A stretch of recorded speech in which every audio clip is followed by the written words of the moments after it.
Good morning, everyone. We're going to get started here momentarily right at 9 a.m. We will speak to you shortly. And it is 9 a.m. All right, so good morning, everyone. My name is Ted Harris. I am with the Pennsylvania Petroleum Association. We are hosting this webinar today as a part of our monthly webinar series. We normally host these webinars the first Tuesday of the month at 9 a.m. We try and bring in a wide range of different topics and subject matter experts. Today we're talking about propane supply. In the past, we brought in government agencies to talk about specific things as it relates to the Department of Revenue or PennDOT. And in the future, we'll continue to bring in other timely topics throughout the year. Before we get started today, I have just a couple quick housekeeping items I would like to go through from an attendee perspective. Everyone that's on as an attendee this morning is going to be on mute. With that being said, we still encourage you to ask questions, and you can do that by using the question feature in GoToWebinar. Simply type in your question, and what we'll do throughout the presentation today, if and as you type in a question, I will politely interrupt our presenters and essentially run the question by them. For some reason, it might make sense to hold it to the end. We'll do that, but we would like to try and answer them on a timely basis. So please keep that in mind. We've done webinars, this monthly webinar series, for quite some time, and from my perspective, always value the ones that have some interaction with the attendees. So please keep that in mind. And if there's something that's really specific to your company in terms of a question, still ask it. But I can connect you after the fact with our presenters here today and get you an answer on a one-on-one basis. So with that being said, I would like to kick off the webinar. The topic today is going to be propane supply and hedging. Next year's negotiations start here. I'd like to pass this off to Steve McCracken from Synergy Commodity, and I'll let Steve introduce the rest of his group. Thanks a lot, Ted, and thanks for giving us this opportunity to talk with the membership. Pleased to be here with y'all. Grown to really love this industry and specifically this membership. So I'm very pleased to be able to represent Synergy and to bring you Arthur Ravo. I know it sounds a little over the top, but he's one of the sharpest people I know. I've had the privilege of joining Synergy in May. Arthur joined prior to my time, and you can read his bio, but you're gonna hear the level of expertise and knowledge that far exceeds and transcends what you ever could read. So Synergy was started with the goal of just helping fuel companies and other large end users buy commodities, energy commodities better. And I'm seeing the impacts, and it's great to be a part of that and helping family businesses grow and strengthen their company. So, and privileged also to introduce you to Laura Klaus. She is our CEO. She does have a history with Taylor Hudson and Avi Chopra, our two founders. So maybe she'll give us some insight as to some of the things that Taylor and Avi wouldn't want us to know, but also a highly skilled energy commodity technician. So very fortunate to be able to represent an organization with such a deep bench of skill and ability. And thanks for having us, everybody. Yeah. I'll go ahead and go off camera now. Likewise. Get away, guys. Thank you, Arthur. Okay, great. We'll get started. Thanks for the intro, Steve, and thanks for the opportunity, Ted. So I was with Paraco Gas for 32 years, 27 of those in product supply. I was in product supply before the shale revolution and before rail became as prevalent as it is now in the Northeast. So it was a different world back then. The product I would consider was short back then. We're now long product, but we still have to plan properly and do the right things so that we have the product when we need it at the right price at a fair number. So that's kind of what we're going to cover today here. So we'll go over practical best practices, preparing for the upcoming year, negotiating your new term deal, and there'll be a discussion on hedging as well. So again, nothing fancy here. There's no magic. This is just real gumshoe kind of work. You've got to get your details in order.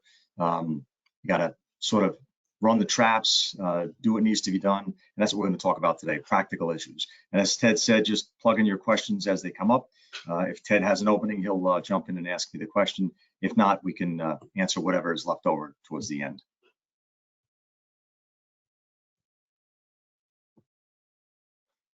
So what makes a successful negotiated contract year? So it's best total cost, best delivered cost. Differentials vary widely over terminals, but what really matters is what does it cost at the end of the day to get it to your plant? Surety of supply and flexibility. So what do I mean by flexible? So you want to shape your contracts to meet your expected sales. In a cold winter, you want to have the ability to source more product at a fair price. In a warm winter, you want that flippability to make sure that you can take less product to match your sales and not do any damage to your relationships. And you want to be able to buy discounted supply when available. If your contracts are set up properly, you'll honor all your commitments, you'll get the flexibility you'll need, and you'll build strong vendor relationships. And anybody who's spent any time in the propane business knows that this is truly a vendor relationship business. So what do you need to do to start? So you need your previous 12-month sales gallons. That's your building block, because you need to know what you expect to lift the following year. So once you get your previous 12 years sales gallons in place, what is your expected growth for 24-25? You should exclude any large lost accounts that were lost within that previous 12-month period. You want to exclude any bid business that may be at risk. And of course, you want to adjust for any unusual heating degree days this past year. So what we typically do for our clients is we'll go back 3 or 4 years worth of their sales gallons, and we'll normalize their October through March heating degree days. And we'll take those months and we'll say that, that December, January, and February are your peak months. January is your peak month, and we'll figure out that 16 or 17% of their winter sales belong in January, 15% in February, 12% in December, and so on. If you don't have that ability to get your data going back that far, just take your local weather station, figure out what percentage of heating degree days occurred this year, and adjust your sales accordingly. That will get you close. And then on top of that, you'll put your expected growth. And that's very important so that you contract properly, which will give you that flexibility we talked about earlier. The flexibility to bring in fewer gallons and not do any damage to your vendor relationships, so you're compliant on your contracts, and it'll give you enough information so that you contract for the right number of gallons, so that if you need additional gallons, you've at least covered most of your month during your term contract period. Multiple suppliers and multiple supply points is a natural hedge against overpaying. Your best vendors out there are your vendors that own their own assets, have throughput arrangements, and have pipeline supply. Your next best vendors are vendors with multiple supply points. If you are buying from multiple vendors out of the same terminal, your supply is not diversified. So for example, if you've got 3 suppliers out of Marcus Hook, and you've given them each 1 load a day to deliver tomorrow, and it's a 6-hour line, not all 3 of those loads are getting there. That trucker, it doesn't matter who he's picking up from, that product will be available, but that 6-hour line or the 8-hour line at Marcus Hook or at one of the terminals on the pipeline is going to cause that trucker to deliver 1 or 2 out of those 3 loads. So if you have multiple vendors out of the same terminal, you need to diversify. The contract. So you want to begin with the end in mind. Fill your winter requirements first, which is December through February. You want to peak January. That's how your sales out. That's how your sales come in. This is how you want to contract for. January should be your highest term month. At the same time, never contract for 100% of your term volume. We've had clients who have termed up flat volumes across November through March. And that means they're over contracted in November, they're over contracted in March, and likely under contracted in January. So form your contract, shape your contract up. Every vendor will allow you to do that with a peak in January. Now, if you are terming up rail supply, December and January, those scheduled volumes should be equal, because the rail cars that ship from the middle of December on are going to land in January. Those that ship from the beginning of January are also going to land towards the end of January. So again, you get that peak receivable volume if in rail you contract December and January with equal volumes, and then you push your releases, rail car releases, from the second half of December to the middle of January. So you get the maximum number of rail cars arriving in January. Again, peaking this in January, peaking your term commitments in January. Storage impacts your contract percentage. If you've got 10 or 12 days of storage, you can contract for less. If you've got 2 or 3 days worth of storage, you've got to contract for something closer to 100% East Jan and Feb, but again, never 100%. In November, tread lightly. Discounts are typically still available in November. So you don't want to contract for 95 or 98% of your gas in November. October is not really a winter month. So in October, you want to contract for as little as you need to contract for, allowing yourself to buy some discounted gas during the course of October. And of course, March is the real wild card. March, in my past history, and what I've done for some of my clients, is I've typically contracted for somewhere around 60% of the month. March allows you to take your December through February underlifts. If you've had a warm winter, push those into March. Any fixed price you haven't been able to lift, push those into March. March then is your big final winter absorption month, if you will. That then allows you to be out of product by March, and now you're buying summer term differential in April. In the past, we've had stories about marketers that have overcontracted in March. They had a warm winter, and now they're taking winter differentials, not only in April, but we've heard of them deep into May. And that's a very, very painful hit to your bottom line. So March, you want to contract for as little as you can, again, somewhere in the 55, 60, 65% range, and that's your overflow month. When you begin to build a contract, you want to begin with the end in mind. So we talked about shaping up your January and winter piece. Now we've come to the summer piece. Now summer, you want to term up as little supply as required to get what you need in the wintertime. And you're going to start with a 3-to-1 ratio. Every supplier will offer you a 3-to-1 ratio. Most will offer you a greater than 3-to-1 ratio with a higher shape up in January. This past year, for a number of clients, my largest month in January was a 4-to-1 ratio when you take the January peak and average that against what my summer months were. Some vendors won't allow you to do that. Most will. Almost all will allow a 3.5-to-1 January peak. Now, when you're talking about fixing your summer term, and you decide that your summer you need X number of gallons, not all summer months are created equal. You want to term up more in April, May, and September, and less in June, July, and August. April is not a very good spot buying month. A lot of the vendors have drawn down their rail shipments, not put as much product in the pipeline in anticipation that they wanted to make sure that none of the winter diff product that they need to buy from the producers will flow into April. So April, they generally will meet your term. They'll sell you additional product, but you normally won't get a deep discount in April.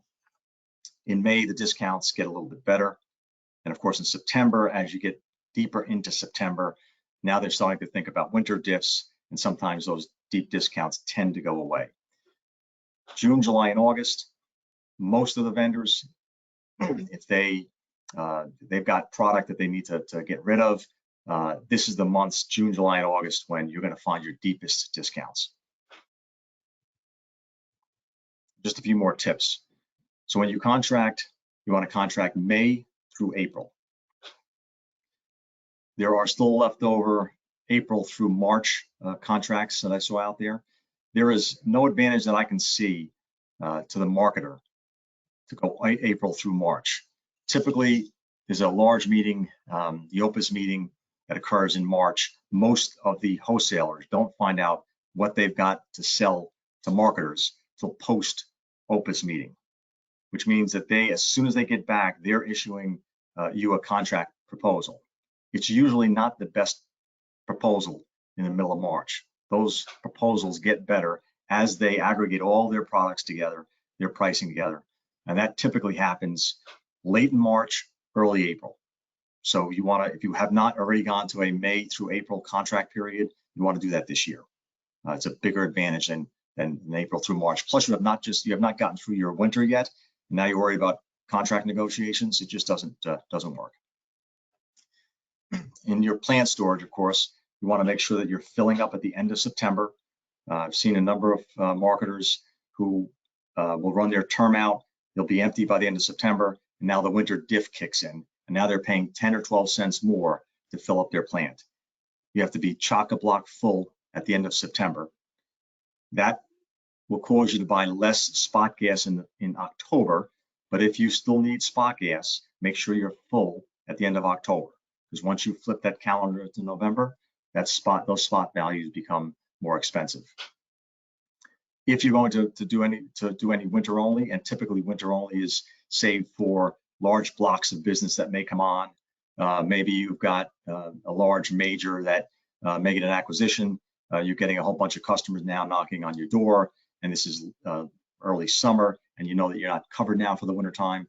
The best time to do winter only is typically after contracts have been signed. Most vendors at that point know what they've got left to sell. If you look to do winter only early on, they'll normally tack in a couple cents a gallon more up front. So wait until later in the contract season to do winter only. Those rates tend to get better. And then just a couple of spot buying hacks. In the summer, when you buy your spot volume, buy those later in the month. So use your term up as quickly as you can. And most suppliers in the summer will allow you to do that.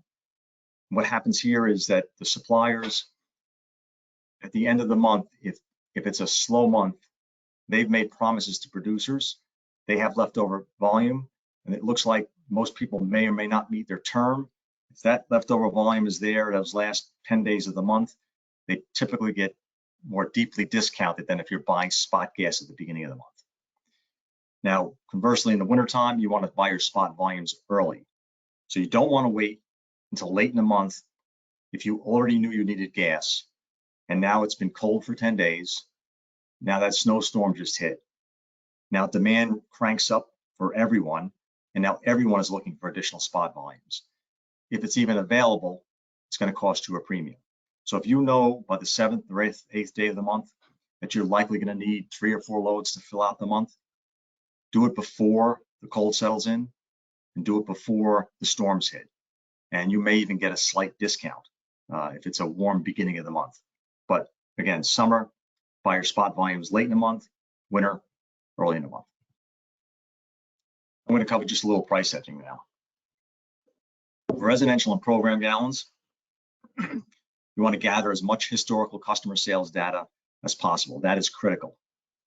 You need to know what months those customers typically make their purchases in, so you can buy those hedges in the proper months. And you also need to know when they tend to lift them, so you know how many gallons per month you need to buy for in the out curve month.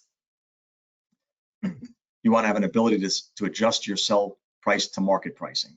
So you want to stay away from advertising a fixed number. You want to advertise that you sell fixed pricing. And whether you have a portal that the customers come in on, or a phone call, you have someone dedicated or a group dedicated to take those calls, you want to always quote market price. You want to make multiple small buys, and that minimizes your time risk. With a volatile market, that's a very dangerous situation if you're not managing your time risk.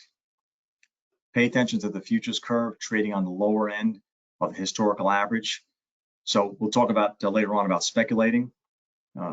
If you're looking at Bellevue in the 55 or 60, 62, 65 cent range a year or two out, you can afford to make larger buys earlier on, because the downside risk, the time and the downside risk are diminished greatly. And your hedging volume should always align with your expected sales.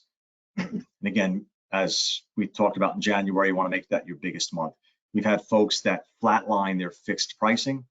They take 42,000 gallons across the board every single month, and that doesn't match what their fixed numbers are, which means that some months they're going to get clipped because they won't have sales coverage against those hedged gallons, and other months they're going to be exposed. And it could work that one month they get hurt in one direction, and the next month they get hurt in another direction. So make sure that your hedged volumes align with your expected sales.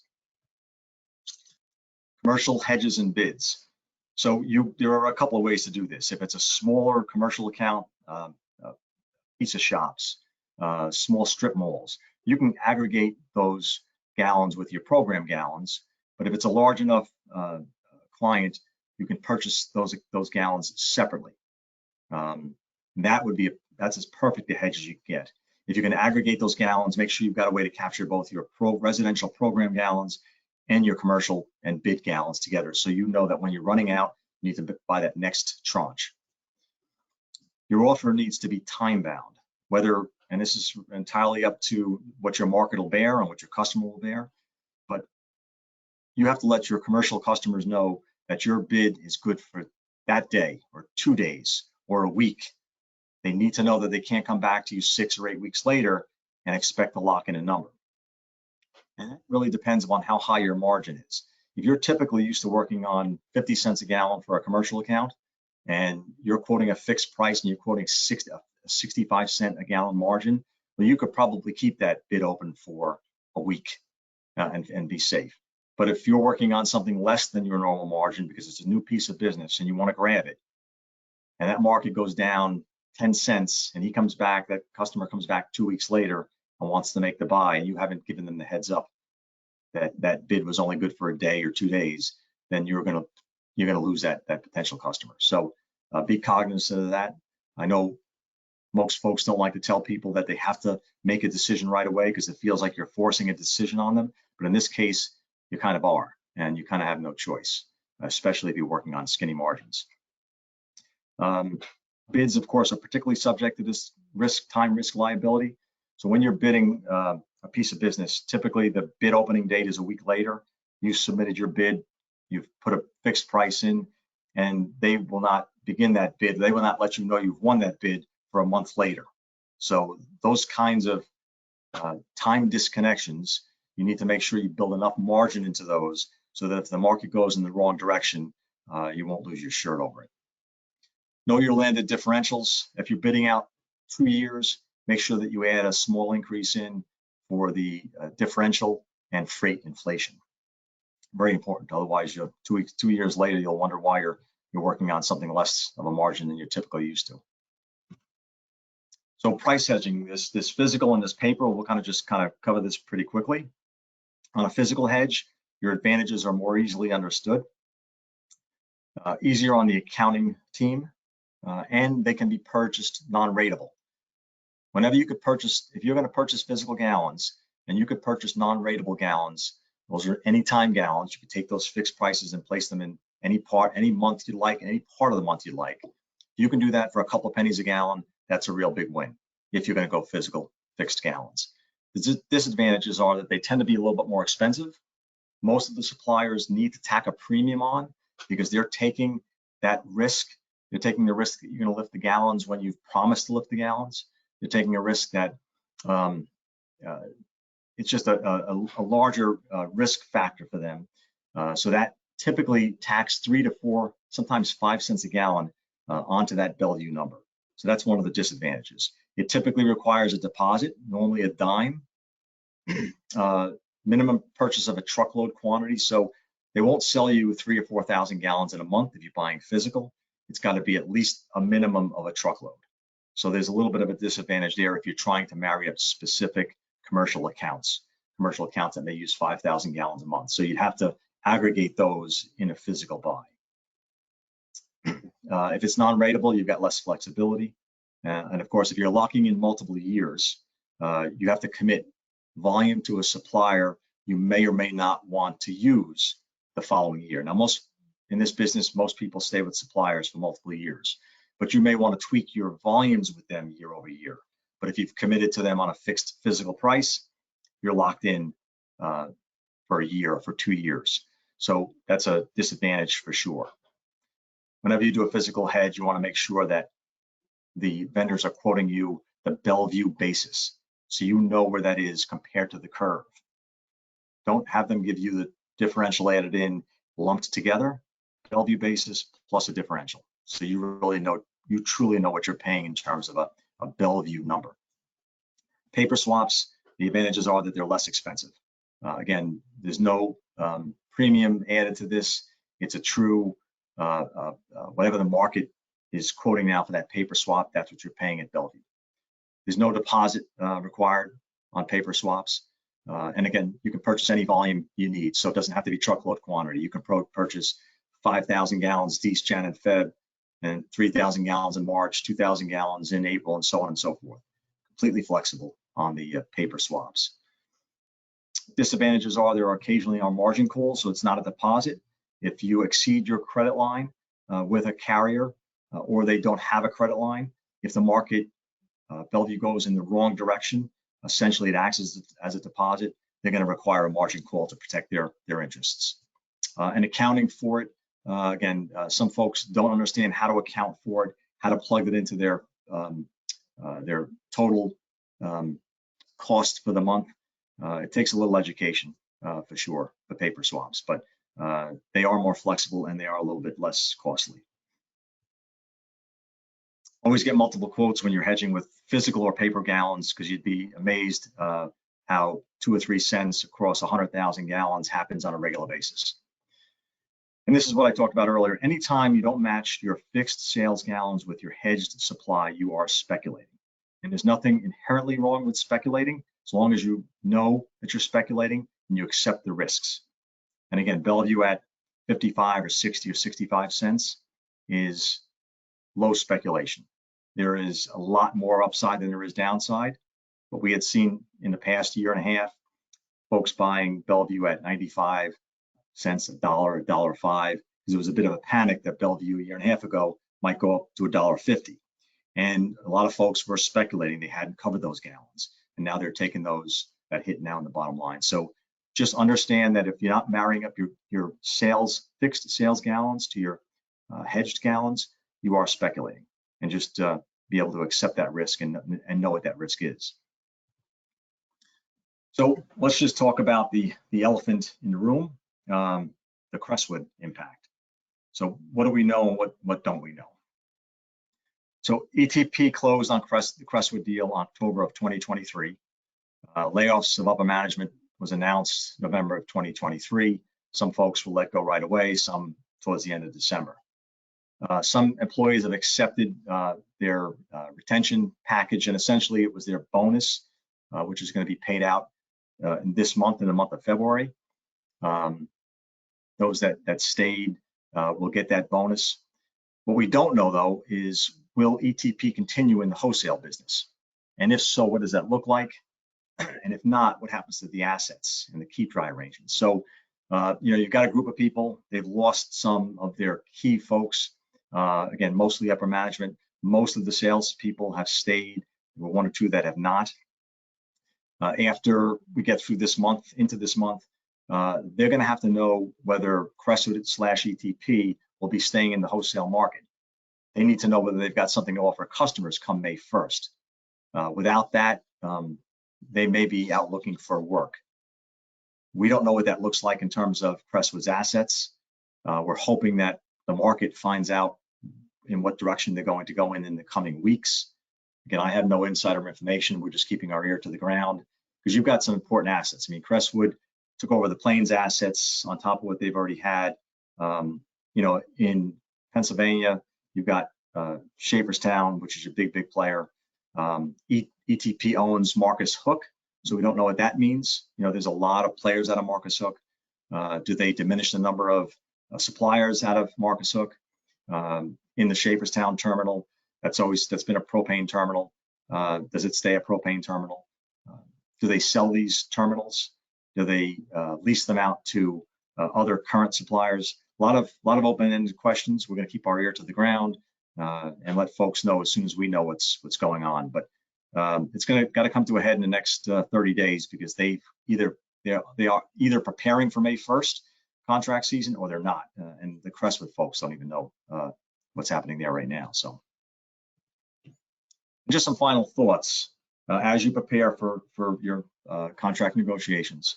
Again, know next year's gallons. You can't do anything without knowing what you need to cover and what percentage you need to cover.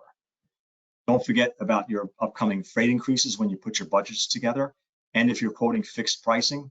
So the freight increases are not likely to be as heavy as they were last year, but they will likely still be an increase this year.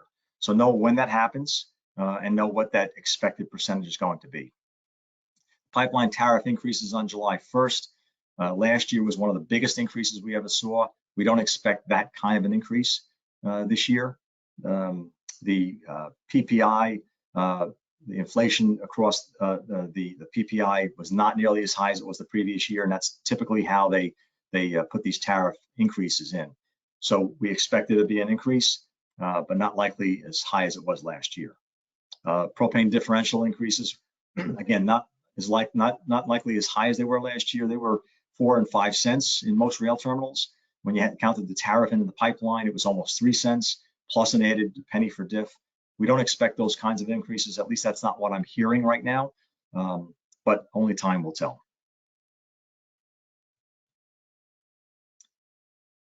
Any questions? What we've covered. Arthur, well done. Thank you for the presentation. And just a reminder for anyone that joined after we kicked off, you can ask questions by typing in a question to the question feature and go to webinar. Did have a couple that came in here. I'm going to just go in order. Any supply tips for finishing out the season as we're wrapping up the 2023-2024 heating season? So I would say again, do whatever you need to do to get rid of as much product as you can so that in March, you're prepared to run out of gas or nearly run out of gas so that on April 1, you can order as many trucks as you possibly can in to get that first taste of summer diff. So buy as little as you have to buy to get through February. If you're over contracted, push that product into March. But again, plan on being as empty as you can at the end of March so that you can begin saving 10 to 12 cents a gallon April 1. Thank you. Got a question about this presentation being available after the fact, and Arthur and Synergy Commodity has agreed to be able to share this. So that's something we will, if you want a copy of this, please reach out to me or Arthur or Steve's. Contact information is on the screen there. We will share this with you. Also, as an attendee, you're going to get tomorrow morning, you'll get a automated recording of this webinar if you want to share it with your team or anyone else on your team, and we'll also be posting this to the PPA's YouTube page.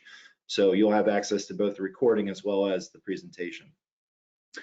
Kind of simple question here, Arthur. I think you could probably elaborate on more, but just tips from Synergy Commodity in terms of working with or dealing with, interacting with common carriers.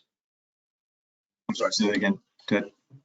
Any tips from your firm as it relates to interacting with common carriers in the sense of that vendor relationship? How do you manage that general relationship? Any tips from your end based upon your experience? So your relationship with your common carrier or common carriers is very, very important. I had mentioned earlier on in the presentation that we're long product nowadays versus years and years ago when we were short product. Your carrier and that logistics piece is so very important. So some folks get delivered product and your relationship then is, of course, is with your supplier. Some hire out common carriers. I was never a real fan of delivered product until I started dealing with some of the smaller marketers where it absolutely makes sense. So you have to get, if you're getting delivered product, you have to have a strong enough relationship with your wholesale suppliers so that they're constantly feeding you what's happening in the background, if that load was picked up, when that load was delivered, so that you're on top of where your product is at all times. If you have a relationship with a common carrier, they should be able to give you that information. And I would suggest that if you have a relationship with a common carrier, that you don't have 2 or 3 common carriers unless you're very, very large. You want to make sure that you've got one main common carrier. They understand your business. I would even go as far as to say, in some cases, we've got some clients where they've got a keep full arrangement with their common carrier. So their common carrier is tasked with their contracts for the month, and their tank monitors report in each day to them, and they keep their tanks full. It's their job to keep them full. And what happens there, you've got that kind of an arrangement, is if things get tight, it is their responsibility to keep your tanks full.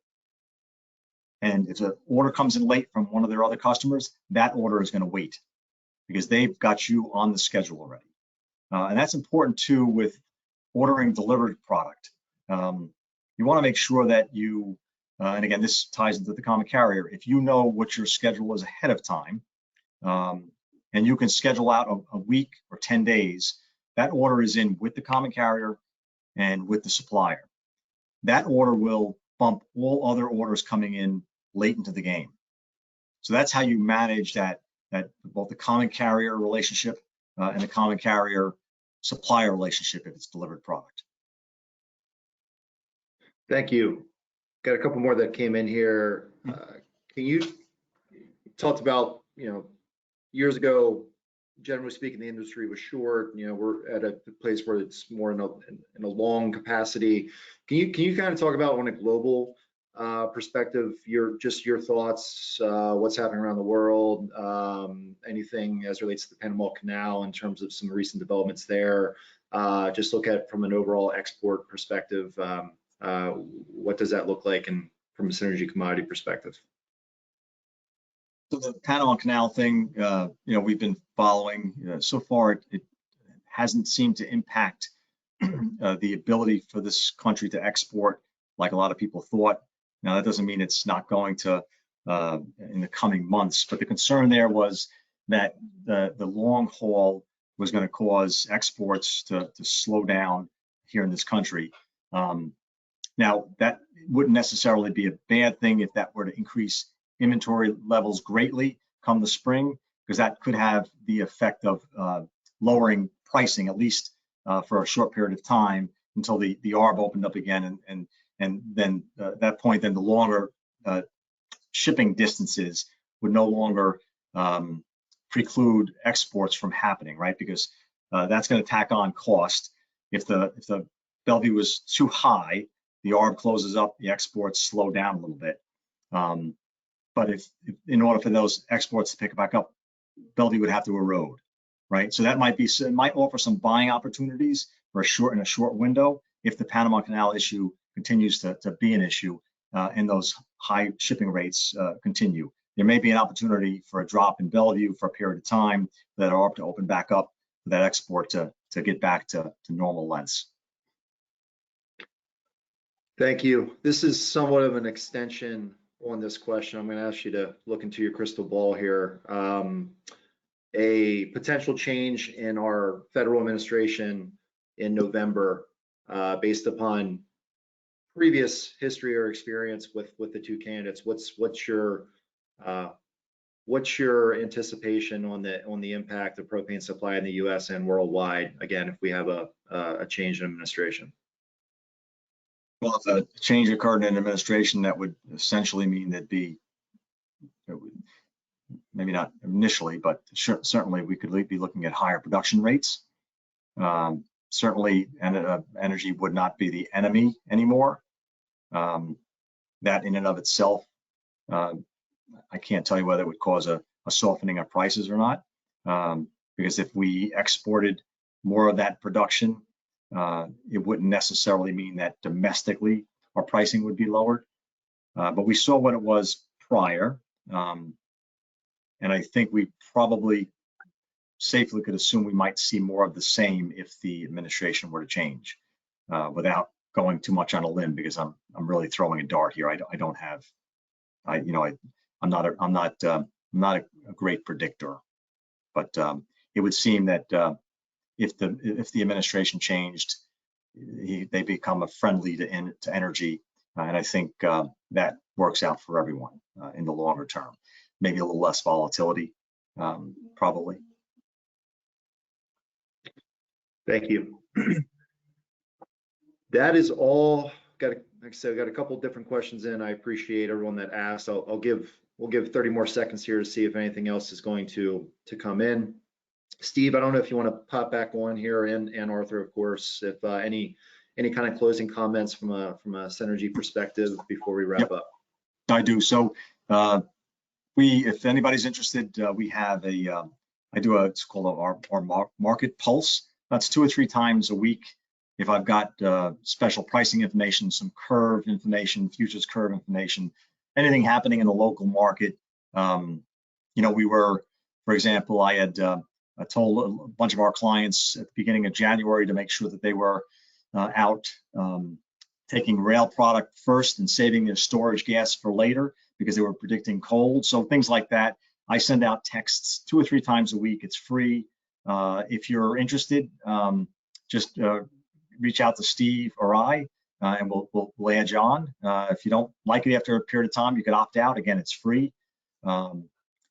Any additional help you guys might need out there with the upcoming season, even before the season starts, preparing for your negotiations, we'd be happy to take any questions to help you along. We do analysis on what you had in place prior and how we might be able to help going forward.